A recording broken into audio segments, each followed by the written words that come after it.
You're watching the Community MMA. As we normally do leading up to the fights, let's get into the two big predictions of the week. The two championship fights will begin with Figueiredo versus Moreno, and then we'll jump into Glover Teixeira versus Jamal Hill. Let's get to it now. In the flyweight division at UFC 283, your first pay-per-view event of the year. This is a co-main event. It was the main event, but it got pushed down. Deiveson Figueiredo, 21-2, takes on Brandon Moreno, comes in at 20-6, and this is for the flyweight title. Moreno, 2 inches taller at 5'7". He's got a 2-inch reach advantage as well, 70-68. Both guys fight right-handed. Both guys land about 3.5 significant strikes per minute, although Moreno's average is slightly better, but very close. Both guys have a takedown average of about 1 takedown every 2 rounds. So the numbers are completely even. You can see why this is the 4th installment of this fight. Figueiredo has a 58% takedown defense. That's not great. Moreno a little bit better at 68%. But a good thing about this prediction is we have several fights between these guys before that we can break down. Now let's go back to the first one. Okay. Back at UFC 256, this fight ended up being a draw. Figueiredo outstruck Moreno barely, 137-132.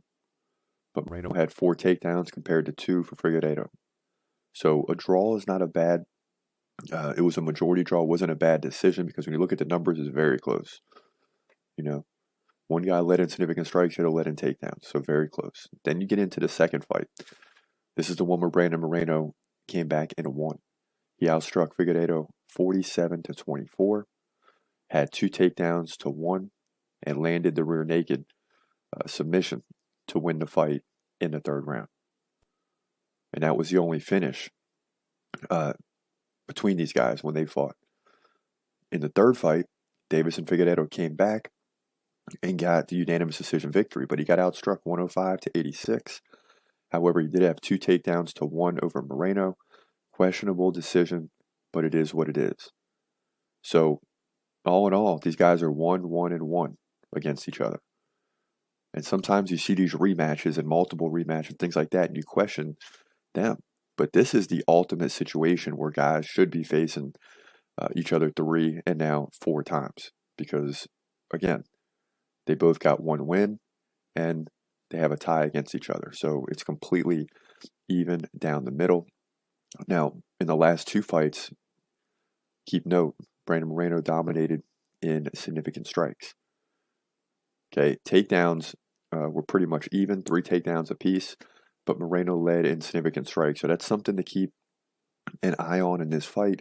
Moreno's got to continue to land more significant strikes, but he's got to have good takedown defense and stay away from the takedowns. He might have to be a little more active, and that's a trouble for Moreno, right? To get the decision against Figueiredo, he's got to be more active, but at the same time, it exposes him to takedowns.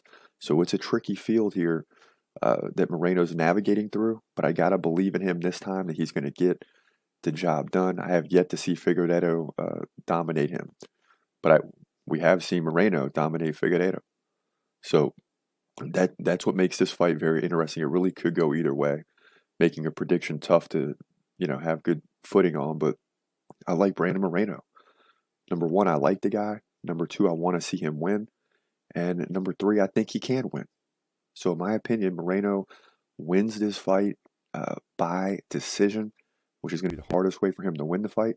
But I do believe he's going to go to a decision, and he's going to get the decision this time with more activity and better takedown defense. He'll move to 21-6 in my opinion, reclaim the flyweight title. Could we have a 5th fight? Who knows? Figueiredo will fall to 21-3, flyweight division, UFC 283. And at this time in the UFC, it's a good question. Who knows? Could we have a 5th fight? I mean, it seems like you're getting rematch after rematch. A 5th fight is a real possibility. But at least they're both 1-1-1 coming in. And it's even money for entertainment purposes only, meaning the odds are pretty much equal. And in those situations, it makes a prediction really tough. Because on one end, if someone's a nice favorite, I like to peek into why. And sometimes when a guy's an underdog, I try to figure out, well, why is he the underdog? And if I can't figure it out, I'm going with the underdog. So when it's even, it makes it even tougher.